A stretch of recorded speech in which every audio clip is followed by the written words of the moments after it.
नमस्कार। हाय बच्चों, आज हम लोग फिर आए हैं हिंदी के पार्ट पार्ट बार क्लास 4 का कोई एक एक पाठ को लेकर। आज का पाठ का नाम है, आज का पाठ का नंबर 16वां पाठ, और पाठ का नाम है वीरांगना रानी लक्ष्मीबाई। देखो ये पेज नंबर 89, यहाँ देखो पाठ में लिखाया गया है। पाठ बाहर चैप्टर का नाम है 16वां पाठ, और पाठ का नाम है वीरांगना रानी लक्ष्मीबाई, और इकाई है वीरांगना रानी लक्ष्मीबाई, और उप इकाई है आज का पाठदान एवं कर्मपत्र भी होगा और पाठदान होगा। तो आज मैं पाठ को पढ़ाऊँगा तुम लोग को, तुम लोग ध्यान से सुनना, और जो बीच में कुछ कहीं भी असुविधा है तो पूछना, और मैं पाठ के जरिए तुम लोग कुछ संदेश भी देना चाहता हूँ। देखो, वीरांगना रानी लक्ष्मीबाई। वीरांगना मतलब क्या होता है? वीरांगना मतलब होता है वीर औरत, साहसी औरत, जो औरत बहुत वीर हो जाए। ये है हमारे झांसी की रानी। कौन है? झांसी की रानी। ये हमारे देश की आज़ादी में अपने प्राणों की बलि दे दी थी, देश की आज़ादी के लिए। अंग्रेज़ों के सामने झुकी नहीं थी। इतिहास में आज भी इसका नाम स्वर्ण अक्षरों में लिखा जाता है। ये आजकल की या देश की सभी महिलाएं, विश्व की सभी महिलाओं का एक ये उदाहरण है। ये एक बहुत वीर औरत थी। देखो पाठ में शुरू हुआ, बोला जिन वीरों ने देश को आज़ाद कराने के लिए अपनी जान की बाजी लगा दी, उसमें झांसी की रानी लक्ष्मीबाई का नाम सबसे पहले लिया जाता है। बात सही है। क्यों? जिस देश को आज़ादी के लिए कई महापुरुष ने अपने प्राणों की बलि दे दी, उसमें एक महिला थी, जो प्रथम महिला, जिसमें उनका नाम झांसी की रानी है। देश की आज़ादी में भी महिलाओं ने बहुत योगदान दिया था, जिसमें से एक नंबर हम लोग जिसको रखते हैं उसका नाम है झांसी की रानी लक्ष्मीबाई। बचपन में लक्ष्मीबाई का नाम मनु था। उनका जो हम लोग सभी बच्चों का तो बचपन में कोई ना कोई नाम होता है, तो उनका भी बचपन का नाम, पुकार का नाम, प्यार से लोग सब इसको मनु बोलते थे। वो अपने माता पिता की अकेली संतान थी। वो अपने माता पिता की एकलौती लड़की थी, बहुत साहसी थी और निडर लड़की थी, कि कभी डरती नहीं थी और बहुत साहसी थी। कैसी भी मुश्किलें आने पर वह कभी घबराती नहीं थी। उसे तीर चलाने और बंदूक का निशाने लगाने का बहुत आनंद मिलता था। उसे घोड़सवारी का भी शौक था।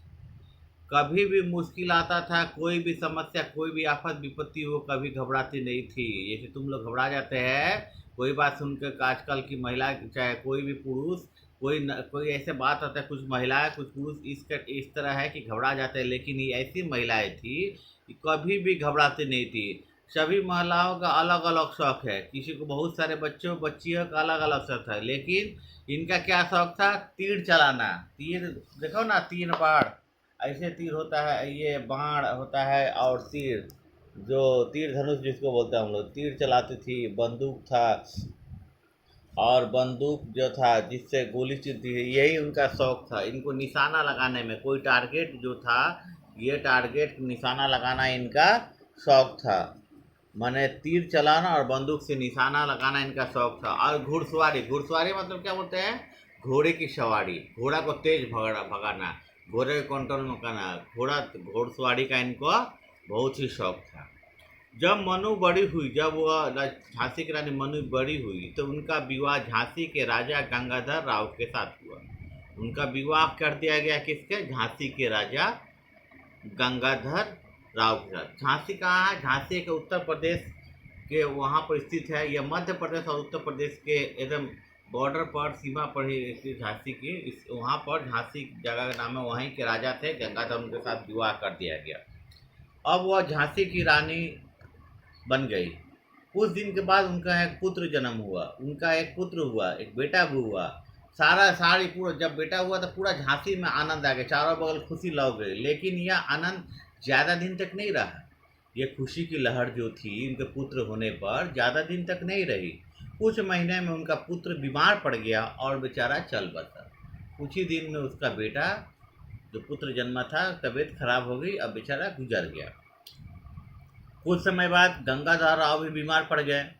जब उन्हें बचने की कोई आशा नहीं थी तो उन्होंने 5 वर्ष के एक बालक को गोद में ले लिया और उस बालक का नाम दामोदर राव रखा।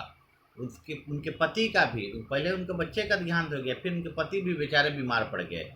जब उनको भी बचने की, उनका भी ऐसा सिचुएशन आया, ऐसा ऐसा समय आया कि उनको भी बचने की कोई उम्मीद नहीं थी, तो इसी आस में उन्होंने एक बच्चे को गोद ले लिया, जिस 5 वर्ष के बच्चे का उम्र था 5 वर्ष, जिसका नाम रखा गया दामोदर राव। उस जो बच्चे को गोद रखा उसका नाम क्या था? दामोदर राव। बालक को गोद लेने के बाद कुछ ही दिन बाद बेचारे गंगाधर राव भी चले गए, बिछड़ गए, माने मृत्यु हो गई उनकी। रानी बेचारी बहुत दुखी हुई, रानी बहुत दुखी हुई।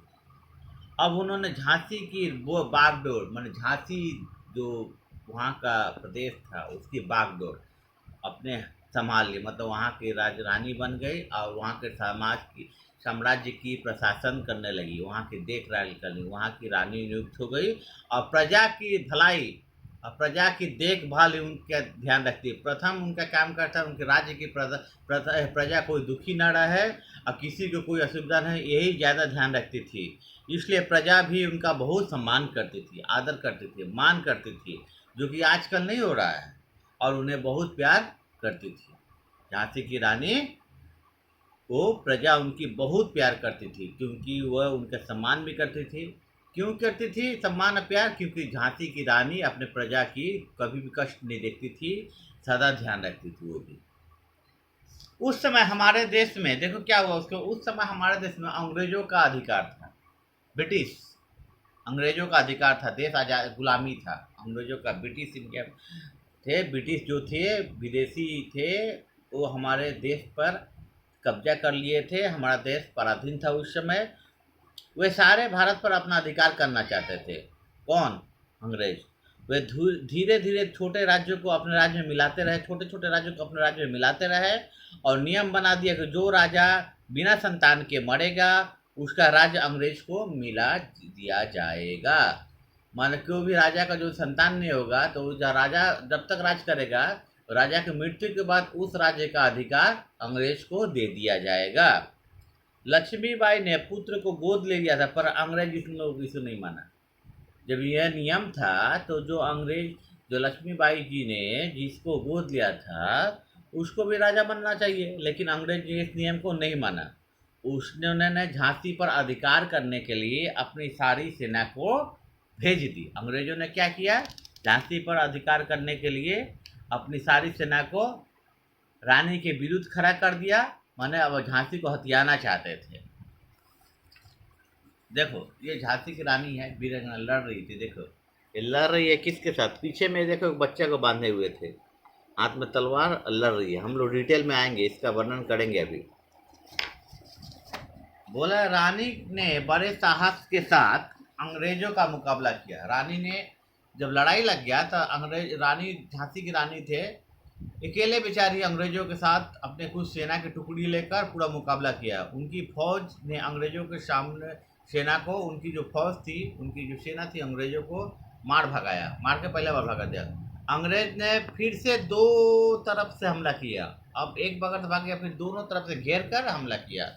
घेर कर जैसे चक्रव्यूह, जैसे महाभारत में अभिमन्यु को चक्रव्यूह से मारा गया था छल कपट से, उसी तरह रानी को भी दो तरफ से घेरा गया, दोनों ओर से घेर कर हमला किया।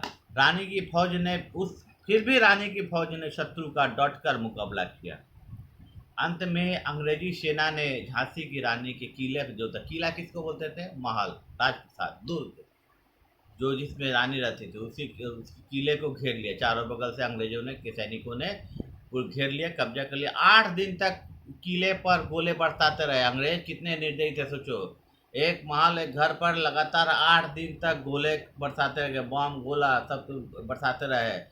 वकीले फिर भी किले पर अधिकार नहीं कर सके। उन्होंने झांसी की एक लालची और गद्दार सैनिक को घूस देकर अपनी तरफ मिला लिया। उस समय भी गद्दारी थी, पैसा देकर, लालच देकर झांसी के एक सैनिक को अपने में मिला लिया। गद्दार जिसको बोलता है गद्दार, देश के साथ जो द्रोही करता है, देशद्रोही। हाँ